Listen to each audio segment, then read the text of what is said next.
रानी फुलंद लहुरी थी हुस्न जिसका ताजा, पाली का पुत्र पूरन बगिया का कुल हजारा, थी मधुकरी दीवानी कुल ने उसे नकारा, नागन बनी है रानी भारी दगा कमाई, लांछन लगा के पूरन के नैन निकलवाई, थीला सतीज बन में बाबा गोरख आए, करके कृपा जिलाए जो कि उन्हें बनाए, पास एक रानी और रानी से एक बेटा। भगवान जब बिटवा दिला तो नामकरण राजा रानी ज्योतिष कैलन, वो बेटा का नाम बड़े प्यार से पूरन मल रखल गल।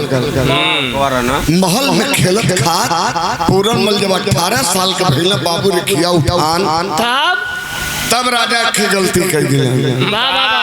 का अपने महल में को लहुरी रानी दी। वाह वाह वाह वाह, ती कौन गलती कैला? काहे ना गलती कैला? तोहार बेटा तोहरे बराबर हुई तो होकर बियाह करबा कि अपन बियाह करबा? हां वही पैहो काम चले हां। फालतू मारे में तो ठीक है, खाना पानी ना मांग सकता। ऐसे कहा? यह का मतलब हमारा फालतू बोल। पतो का मतलब बेटी के समान समझे तो बेटी बेटी के देवरान जेठान सब बेटी हो, समान वाला, सब एक समान है, सब एक समान है। खजोट लो भी।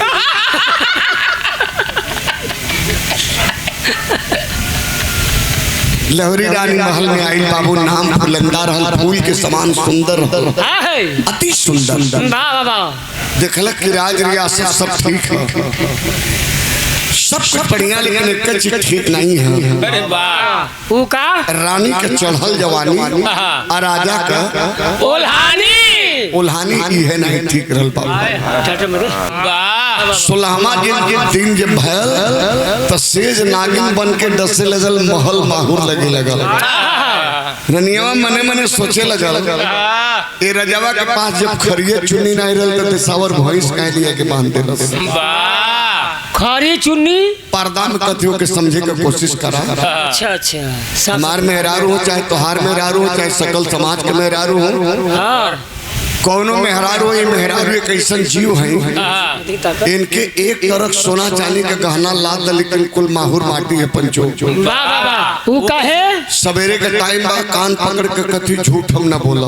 अच्छा 1% भी झूठ न बोला, सोना चांदी कुल माहूर माटी माहूर है। जानती काहे बदे? काहे बदे? जब तक कि तोहरे पास मर्दानगी ताकत न रही।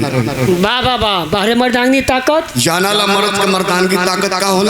बिल्कुल जानीला। का होला बाबू? मोछ होला। ले देखा हुआ ऐसनो हम आदमी समाज में जियत जे के पता ना कि मर्द पर मर्दानगी ताकत का होला।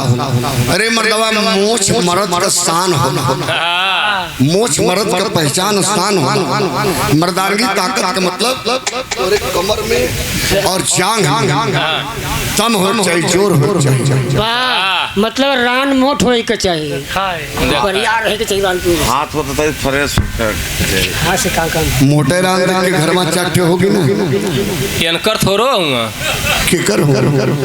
इनके बड़का भैया कहूँगा। हमरे घर में मारा भाई तो ठीक है। ये आप कैसे जल्ला? खानदान से यो मिलल एवं भैया बाबू बिरहम नहीं हो सबसे के हम चाटक करो। जब 16-15 दिन जोली रजवा इबन अकल वही अंगना में बैठ के सोचत रहल। वाह वाह वाह, का तब तक राजकुमार पूरन मल 18 साल का खिलल जवान रसोई घर में से खाना खा के अंगनवा में हथवा धोत बहरवा निकल जात हो। ये भैया लहरी रनियावा का नजर पड़ी तो गई हो, अब पड़ गई नजर तो मुहाई गई पूरन मल पर। हम बताइला कि बढ़िया मेहरारू के देख के मर्दा नाम होता, बढ़िया मर्दन के मेहरारू देखली तो कहली कि हाँ तो करिया, लेकिन दांत का ट्यूबलाइट ने चमकाला भाई। ये बस सही करे बिहानी बहनी क्या बेइज्जत करे नहीं भैया। अरे हम तो हम जानते हैं ये पंचो सुना शुरुआत से। लहरी रानी मने मने मन का मीत मान ले। अरे वाह, एक मन रानी के कहत हो कि यही से प्यार कर ली, काम एकर रही आ नाम एकर। अरे बाबू का तो कह भाई ठीक ना करते जला आउरी में तो कौन से यार रनिया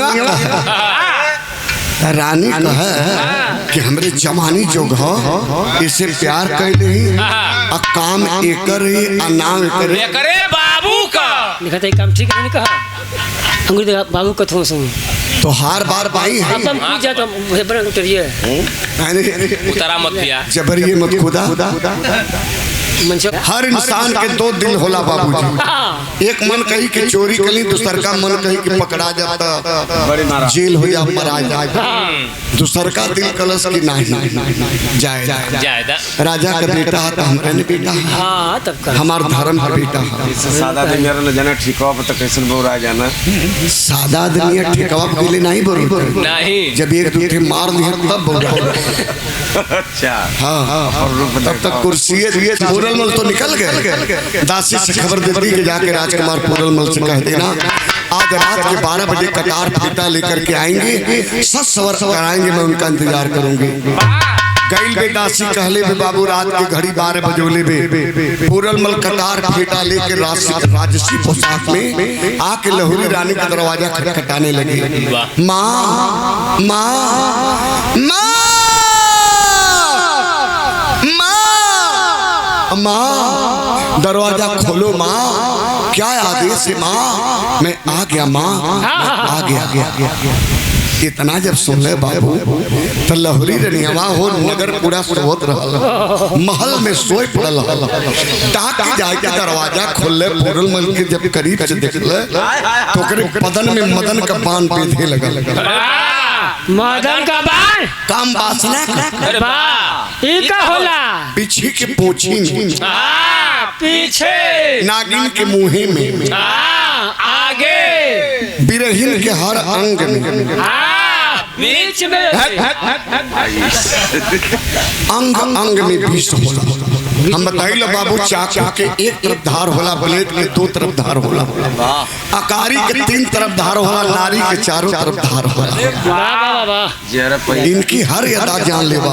अरे वाह, केहर से जंग मारती हैं अंगूरी के पोर भी कत्ल कराला जवानी चढ़ेगी। न खुनवा भी अंगूरी के पोर भी कत्ल कर देता है। अमन का न खुनवा नैन का बांध के लगल तो सब कुछ पता। हाय हाय हाय सुखा के खड़ा ये भैया कहलन की माँ गंदी जुबान ये बाबा के सामने मत निकालो माँ, मैं अभी कुंवारा हूँ, मेरी शादी नहीं हुई है, आपकी शादी हुई है तो हमारे पिताजी से। माई धर्मवा बिगड़ गई हो माई, ऐसे काहे कहत माई? यह कहत रनिया के गोड़ पे गिरल चाहत हूँ आ तब से पूरलमल के उठाए के अपने अखबारी में भरल चाहता। सड़क के पूरलमल भाग निकलने पंचों की गलती हो गई। छीना झपटी करे में उनकर कटार और फेटा छोड़ के जाके को भवन में सूत गई।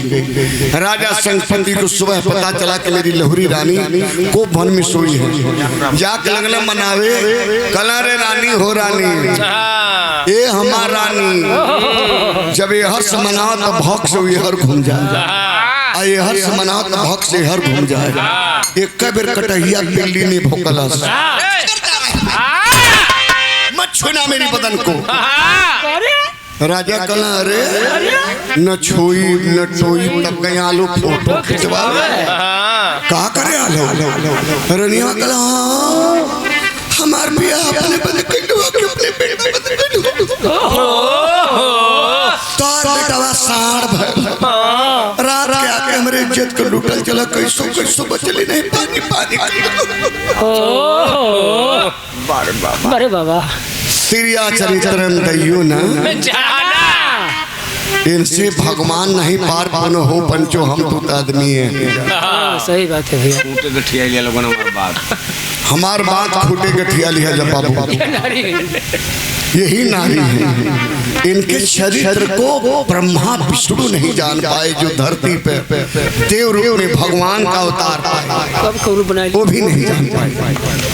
ये भैया कालन की रानी मेरा बेटा गंगा जल के समान पवित्र हृदय कहे मत लगा लांछन मेरे बेटे को पर रनेवा कल साबुत नहीं कल कहाँ साबुत दे तो जौन कटार फेटा छोड़ले रल बाबू वही फिर निकाल के फेंक देले। देख लीजिए ये आपके बेटे का है या किसी बाहरी गुंडा का। तब तक राजा संपत्ति के यकीन हो गल हो पंचो कलन की अब सब सजा सुना दे, जो सजा सुनाएगी इसी वक्त मैं अपने बेटे पूरन मुल्क दे दूंगा। मेरे दोस्त राजा खामोश होकर के बोले रनिया कलश के अगर सजा देवे तो तोहरे बेटवा का तलवार से छाती फाड़ आलहर करीजा काट थाल में सजा हो जाए, ओकर गुर्दा भी निकाल लेवल जाए, किडनी कलेजा काट के वही थाल में सजा के दोनों आंख निकाल के जब तक महल में न आई तब तक न खाई न पी न सोतम न बैठा मार कलम हुआ मर्जिया 1 घंटा के अंदर पंचो राजा तो निकले राज दरबारी जरलादों का आदेश दिए मेरे बेटे पूरन मल के हाथ में हथकड़ी लगा लो, ले जाओ जंगल के बीचों बीच फाड़ कर छाती कलेजा काट लेना, दोनों आंखें निकाल लेना, लिया के लहुरी रानी को दे दो ही आदेश। जरलाद रहना बाबू रहना तो जरलाद, लेकिन उनके पैर के नीचे की धरती खिसक गई। हथकड़ी लगा के लेके जंगल में चलल आज जब घोर विपिन में पहुंचले तब पूरन मर रोए लगल भाई हिरन मार आंख कलेजा ले जाल जी ओ पपिनिया के दे देवल जाए कला ने भैया हमार बाबू हो हमार बाबू फंस गई मैं भा मतारी में तब माई के पिताजी के बचन झूठू हो जी हमार आंख कलेजा जाए। पहले दोनों आंख निकाल ले जा ना अपन आंख रही ना अपन कलेजा देखो, जरलाद हुई पटक कर आंख कलेजा निकाल लिया के महल में दे दिए। ई पपिनिया तो अपन कलेजा ठंडा गिले पंचो, लेकिन यह टाइम है बाबूजी लोग एकदम सवेरे गुरु गोरखनाथ भजन के गाओ सरनी बजाओ आवत हलन नौजवान के लाश पर ध्यान लगाने तो कल हो यह तो निर्दोष है, आ निर्दोष को सजा नहीं मिलनी चाहिए। गुरु गोरखनाथ अपने शक्ति से जिंदा किए पूरन मल को और जिंदा करके लेके मठ की ओर चलन 12 साल जो सिखबले। आज अब तेरा हमारा लगल ए पंचो कल बचवा तोहर परीक्षा ले पालो जोगी हो गया कल जी ले ला कल यहाँ आई ले बेटा चल जा वही सियालकोट नगरी में जौन तोहर माई आंख कलेजा निकलो ले रहा जी गुरु जी कल वही मतारी से आधी रोटी के टुकड़ा लेके आवा बेटा, ईमान नहीं डिगे तो समझब सच्चा जोगी। चल दहला पूरन मल पंचो पीत कल 12 परिस 13वां परिस आज जब चलने तो उनकर वेशभूषा कैसे रहा तनी बजे ला अब क्या बात अरे सोहसा रंगी हो गुंदरिया सोहसा रंगी हो गुंदरिया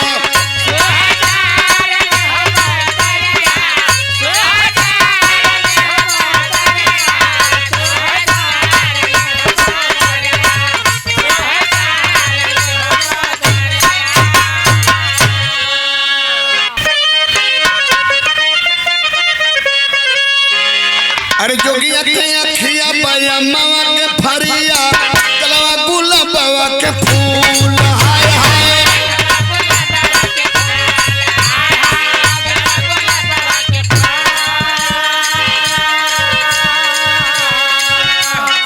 नहीं लगला बाटे गुरु के चरनिया देखिया गईला एक भूल हो गुदरिया सोहसा रंगी हो गुदरिया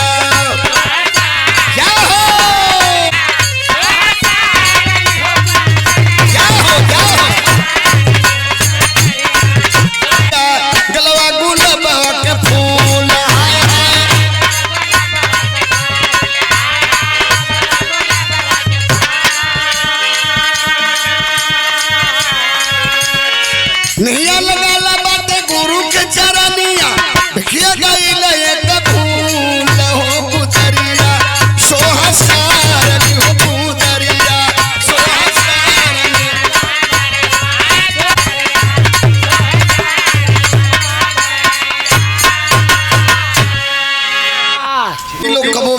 ना मांगता हाँ का करे ना फेरी लगाओ अच्छा अच्छा फेरी लगाओ लगाओ किला के सामने गईलन तो गुदरी बिछा देला सरही निकाल लेला आए भैया भजन लगने का भजनिए में भिखियो मांगे यहाँ तर्ज वो बदल गई कबाल यस मौसम आवत है कार्तिक महीना में 2-3 त्योहार आवेला मर्दा लोग गोधना कुटन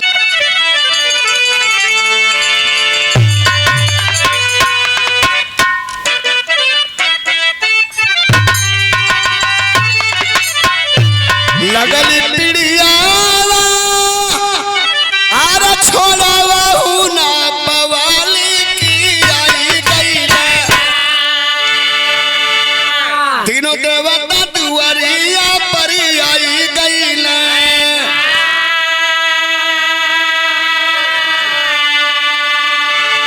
यदि का सही भैया बीरानू छोड़ाई ले आपन लगाली पीड़ियावा छोड़ाई हो लेती ना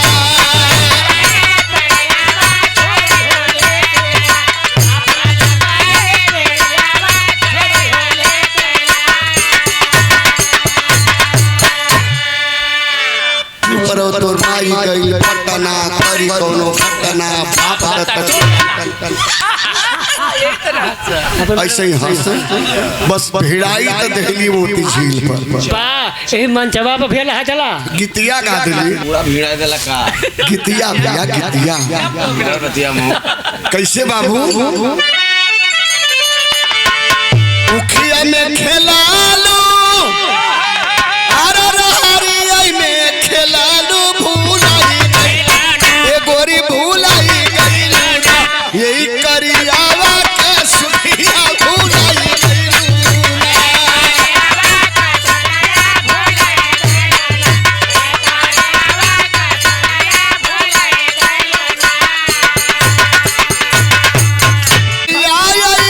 हमारा उरी दुआरिया मातरिया मोरी हो मातरिया मोरी तानी भरी दा झोलरिया मातरिया मोरी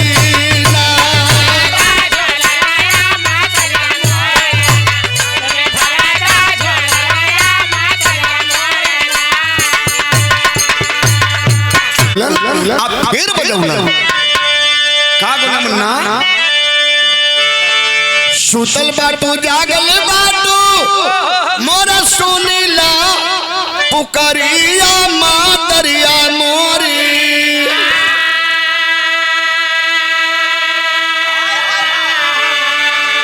खोली दा बाजार की वड़िया मातरिया मोरी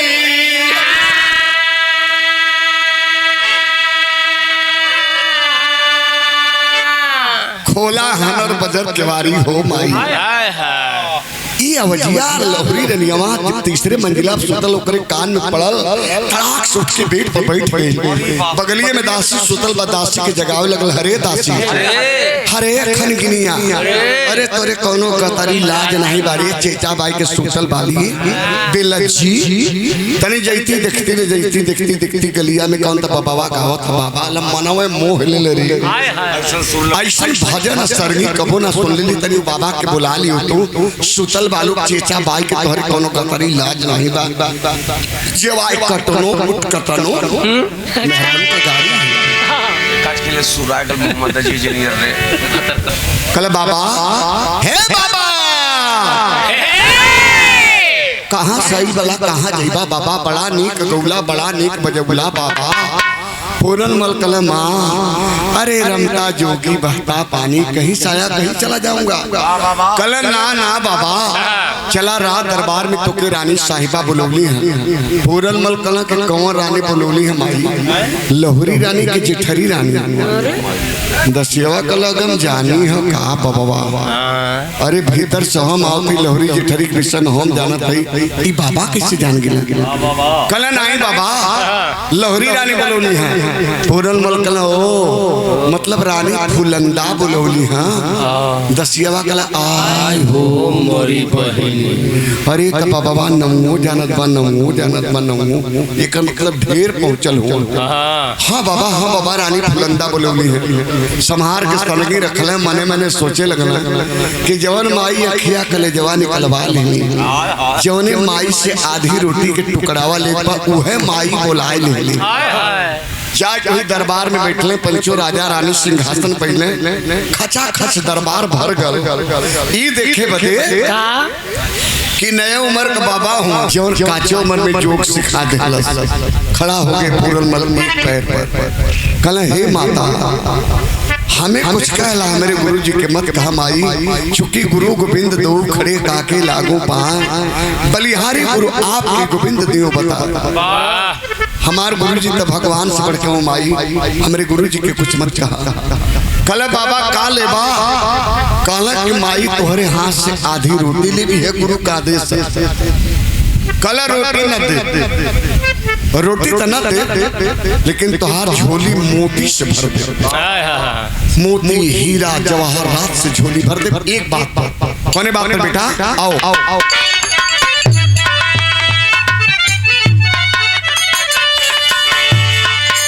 अरे लुटाई में तो के हीरा मोतिया बगिया बीच जब बसंत के पईबे अरे हो बगिया पीछे बेहसत जब बसंत के पईबे तब लुटाईबे तो के हीरा मोतिया। ए बाबा 12 साल बीत गए महल में ई 13वां साल हमारे बाग में को फूल ना खिला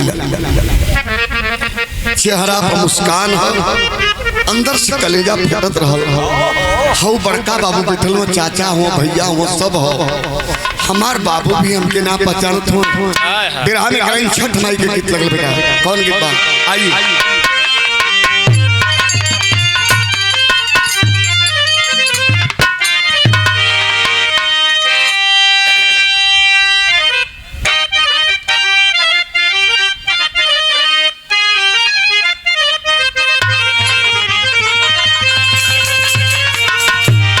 अभी छठ का पर्व आवे वाला है और भोर के बेला में जब अर्घ देवे चले लोग माता बहन लोग छठ व्रत रखेली आज जब चले तो इसमें गावेली का बाबू हरिया रे बासे की बहनिया ए हो काचे बासे की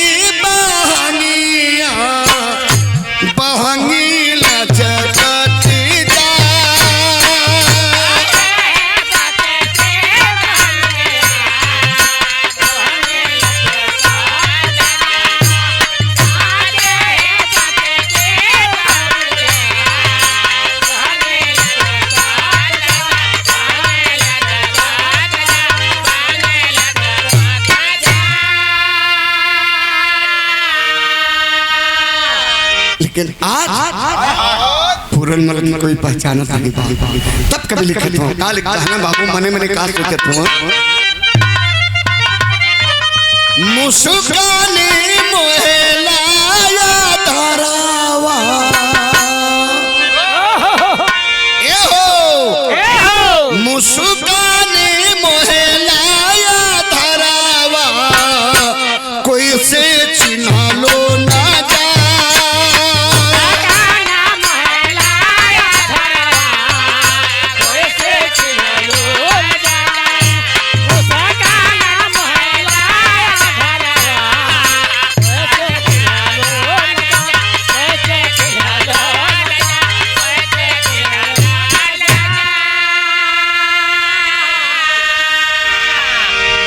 ए बाबू कोई पहचानत नहीं है तब कहला कि माई हो बगिया में को फूल चाहिए ना हाँ बाबा ए माई को काम करते तो हम बता दे का कल बाबा कौन काम करी तब बतावत हो हथवा देखावा माई पूरन बोले बानी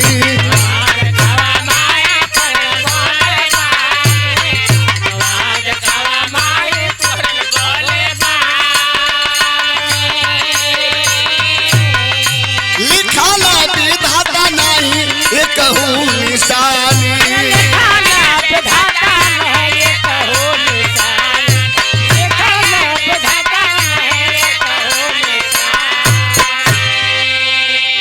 लुटिल आलू कोई के सहारावा ए माई दगवा का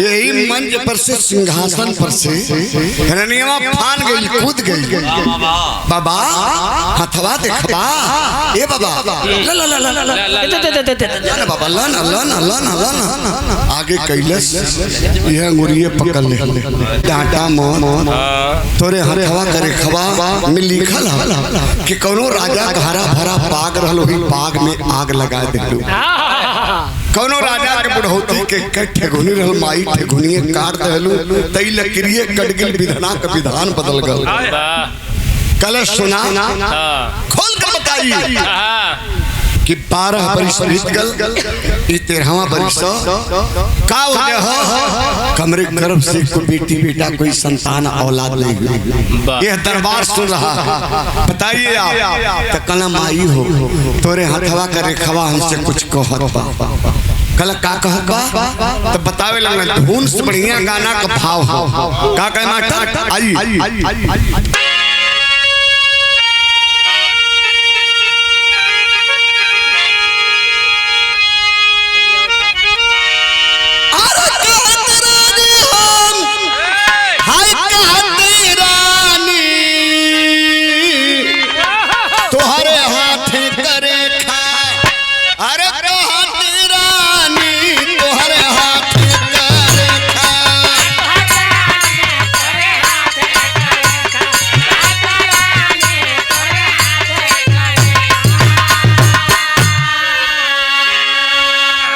कल है तो जानल चाहते रेखवा का कहते तब कहला अरे नयना के लाभ में नयन लूटी ली अरे राजा के बिहचत चमन लूटी लेहनु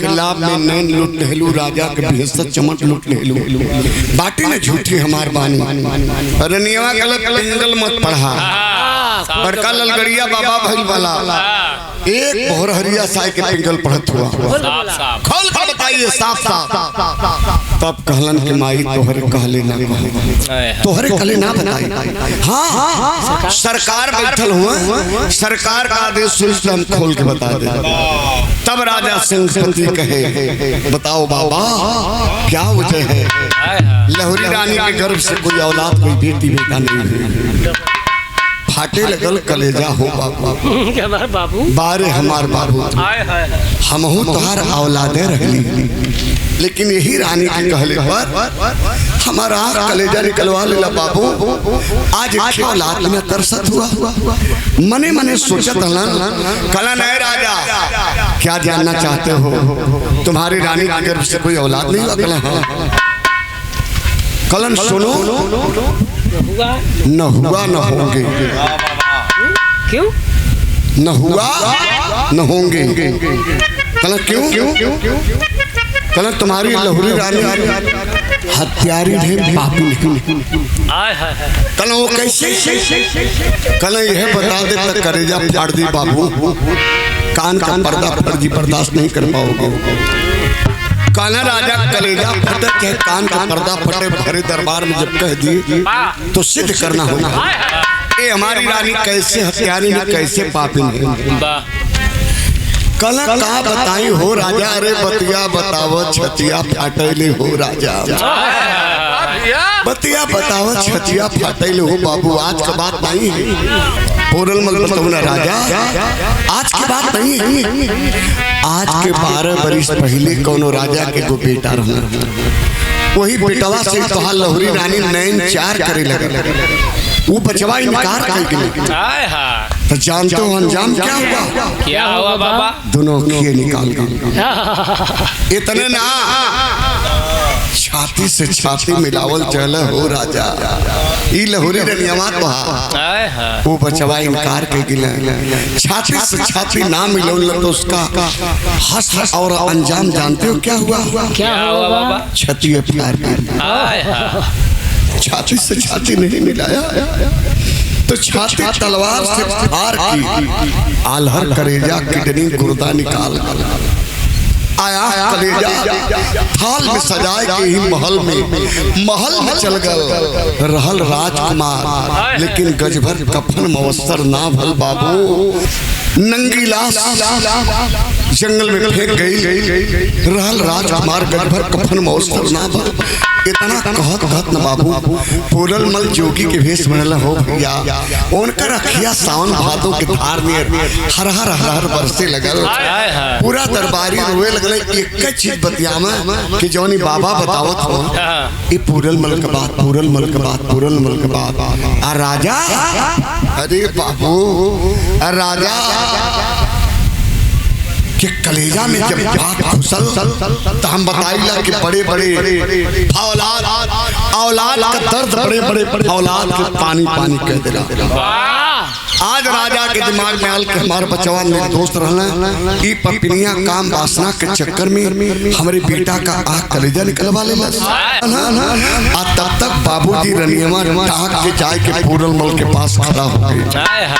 मने मने तरनियमा ये सोचत रहल का ई बाबा दो गलवा गाड़ल मुर्दा कबार देहलस, कुल भेदिए बताए देहलस। आ जाए तो ही पूरल मल के पास खड़ा भी कला हई बाबा हमार जान बचा ला बाबा, राजा काट दिए बाबा, राजा के समझा ला बाबा। हम अखियों निकलौली कलेजो निकलौली लेकिन काहे कहला कि आँख भी निकलवाई मैं कलेजा भी निकलवाई लेकिन काहे। एक जने बिरजा बाहर के गीत लगे बेटा आओ क्या बात है? काला काला छाता हुआ बिकेला, काला काला बिकेला, नाथुनी बिकैले तुम रावण होरा।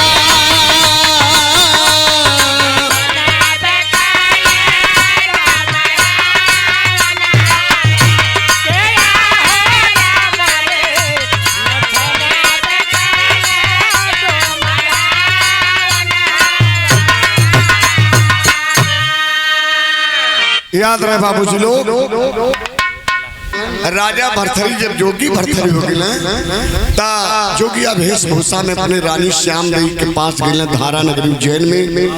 और रानी के माई कह के भिक्षा मांगा तो उस सीन से आप लोग देखले हैं। तनी सब बिरहा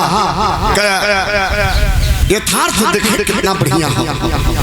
कहला रनियवा के बाबू अखियों निकलवा ली कलेजो लेकिन काहे काहे मुन्ना लागे जब माता हुआ के पाना हुआ बताना वायरे पाना हुआ बताना जोगिया जतन का मनवा डोल लहोरा।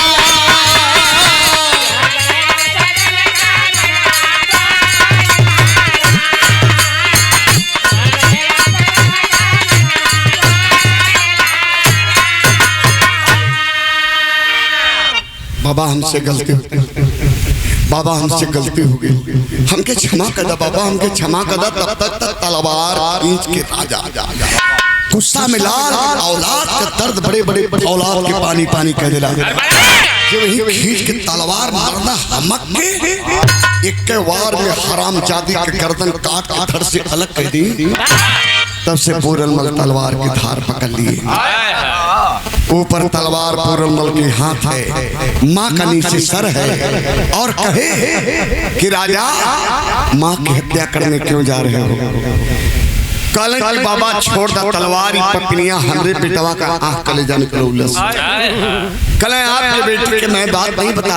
माँ माँ सुनो, मैं राजा को समझा रहा हूँ, तब तक महल में जाओ, आधी रोटी का टुकड़ा लेकर आओ। माँ मैं राजा को समझा रहा हूँ। मायूस मन से पत्नियां महल में गई। आज जब आधी रोटी लिया गई तब पूरनमल कलन कि जरलादों का आदेश कौन दिया था, ये माँ या तुम? कल नहीं बाबा, हम ही आदेश दिली। राजा कल हम ही आदेश दिली। कौन सी गलती आपका बेटा किया था? क्या गलत अपने आंख से आपने देखा था जो आग कलेजा निकलवाने का आदेश कर दी? काटल पेट गिनाई गिरने तलवार फेंकाएगी। हाय हो लाल, अरे अपने हथवे अपन बगिया वीरान कह दिली हो ललऊ। कल पे लगला रोए लगला, पूरा दरबार को लोग रोत हुए। तब तक आधी रोटी के टुकड़ा लिया कि झोली में डलस और झोलिया बांधत पूरनमल वो गेट पर जाके खड़ा भी। पीछे पीछे राजा रानी कुछ दरबारी कलन जा बाबा जा, अब तक पा गिला बिछाना, अब जा। कलन राजन एक बात मैं भूल गया, आपके महल में बुढ़िया रानी, मैंने उससे भिक्षा नहीं लिया। कल राजा काऊ रानी से भिक्षा लेबा, वही बेटा के याद वियोग में रोत रोत वो हमार पहली रानी आंख से अंधी हो गई। न आपके देखिए न भिक्षा दी है। मैंने सोचा था कि हमार माई हमरे बदे अंधी हो गई, तो आज अपने माई के देखा। ए राजा के दिखा दा। कलन के बाबा सुना, वो अंधी ना, वो जिंदा लाश है। कल एक बार लाश हो, चाहे अंधी हो या बहरी हो, हमें दिखा था। लेकर आंगन में गए, ये बीच में आंगन है, इस बार पूरनमल है, राजा रानी है।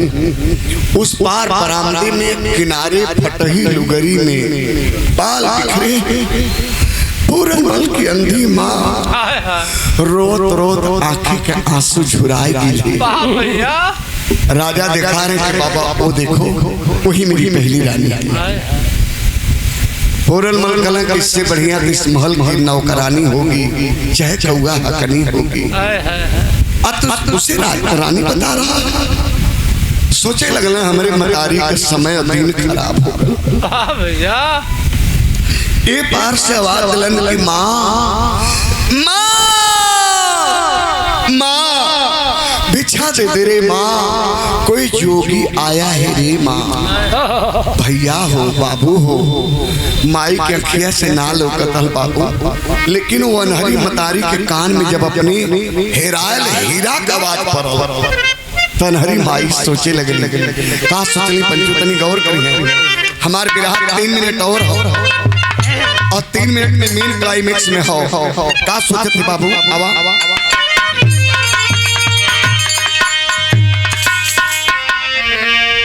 जौन हो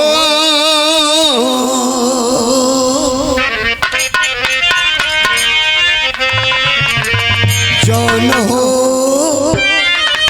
सुगनवा तजे पिजाला के उड़ी रे गईला। आज वह सुगनाया ननवा मेरा अखिया के अंधी मैया सोचे अपन मनवा भैया।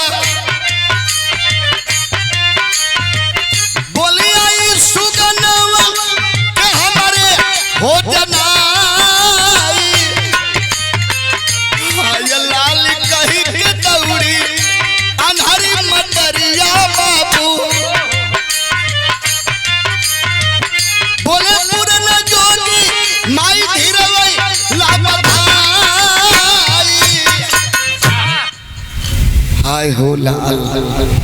अरे अंगना रुपी पिजड़ा छोड़ के जन सुगना आज के 12 बरिस पहले उड़ गई ना। कैसे अंगनावा में टाहे टाहे करत हो, कैसे हमारे हिजवा बोलत हो। आन्हर माई है लेकिन अपने बचवा के आवाज माई के समझत देर ना लगल। भैया लोग आज पूरन मलकलन कि माँ मैं तुम्हारा बेटा नहीं हूँ, माँ मैं तुम्हारा बेटा नहीं हूँ, मैं एक जोगी हूँ। लोहरी रनियावा राजा के कनमा में धीरे से कहते देख रहे हैं अभी तक तो अंधी थी, अभी पगली भी हो गई। ना पता कहाँ का बहा बिलाया बाबा आया, उसको अपना बेटा समझ रही है। बिगड़ गया राजा संगपति, हराम खोर। एक शब्द अगर उसके लिए बोली, उसकी ममता फफा जाने दे। अपने औलाद, अपने संतान के प्रति, अपने बेटे के प्रति उसकी ममता फफा जाने दे। हराम जादी अगर एक शब्द उसके लिए बोली तो हलक से जुबान खींच करके धरती पर रख दूंगा। माँ का ममता क्या जानेगी, तू क्या जानेगी रे, क्या जानेगी कि माँ क्या होती है और माँ की ममता क्या होती है। तू जब माँ ही नहीं बनी तो क्या जानेगी माँ की ममता। पूरलमल कलन की माई हो, हम बता दें कि तुम्हार बेटा पूरलमल कहाँ चल गए।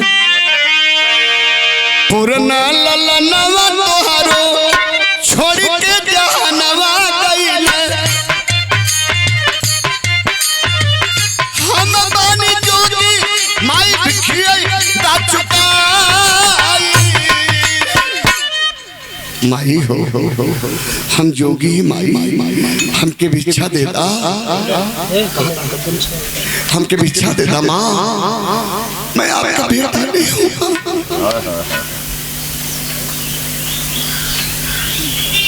हाँ बच्चा ठीक कला जेके समय मारे ले बचवा ओकर कोई साथ नहीं देते, जेके समय मार दिलो के साथ का देवा हो भैया। तो ठीक कला बचवा, हमार बेटा नहीं हुआ ना, कौन बात नहीं। तू जीत गईला हम हार गईली। माई कहली कि तू जीत गईला हम हार गईली, लेकिन ये बचवा हम माई है भैया, हम मैं माँ हूँ। दुनिया में 3 ही सत्य है बेटा, 3 सत्य, माँ मौत ईश्वर। माँ नहीं होती तो हम आप इस दुनिया में नहीं होते।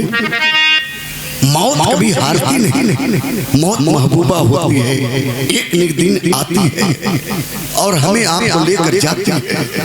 ईश्वर तीसरा सत्य है जो हम में आप खंड में व्याप्त है, वही तीसरा सत्य ईश्वर है। हाँ वो बचवा, लेकिन एक बात याद रखिया कि हम माई है। बचपन से आन्हर नहीं रही, बचपन से अंधी मैं नहीं थी मेरे लाल, लेकिन तूने मुझे अंधा बना दिया, अंधी बना दिया। तुम्हारी याद मुझे अंधी बना दी। रोई की कहानी का बाबू, मैया की अखियां धोखा खाई गई है।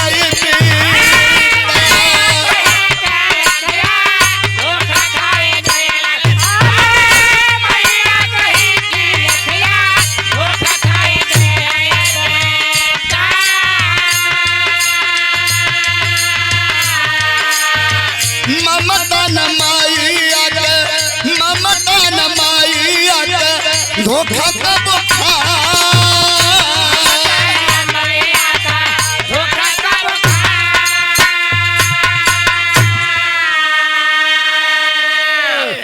मेरी नजर मेरी आंख अंधी हो गई मेरे लाल, लेकिन मम्मी समनवा समान हिरवा बोलत हो।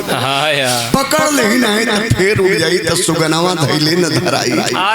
यह सोच के माई जब ही झपटनी बाबू क्या पता उस माँ को है कि बीच आंगन में खंभा है। जब ही झपटनी बचवा ता ना धरैले हो पंचो, लेकिन मथवा जाए के एक खंभवा में लड़ल तड़ाक से फटकाई गई। फट गया माँ का माथ, जितने माथ से लहू उतने आँख से आंसू। ये फट ही लुगरी पंचो सराबोर हो गई। उसी आंगन में माँ गिर गई। हाय लाल हाय पूरन हाय लाल हाय हो हमार हिरवा। कौन सा ऐसा बेटा होगा बाबू, कौन सा ऐसा बेटा होगा जो माँ के इसी हालात को देख करके उसका पत्थर का कलेजा पिघल कर मोम नहीं बन जाएगा। पूरनमल अंदर से बड़ा मजबूत कहना, जोगी लोग बड़ा अंदर से तपावल जाला, लेकिन रोक नहीं पाए बाबू। उसी आंगन में झोरी गुदरी फेंक के जाय के माई के चरण के चूम के माथ के लहू आँख के आंसू पोछा कहा कि हाँ मतारो तू ठीक पहचान लो, हम तोहार बेटा है। ए कैसे कही ये महलिया में हमारा खिया कलेजवा निकाल के आएगा। लेकिन ये पंचो जब कहला कि हम तोहार पूरन है तो हमार माई हो, तो वहाँ का दृश्य कैसन हो गल बेटा। आओ आओ आओ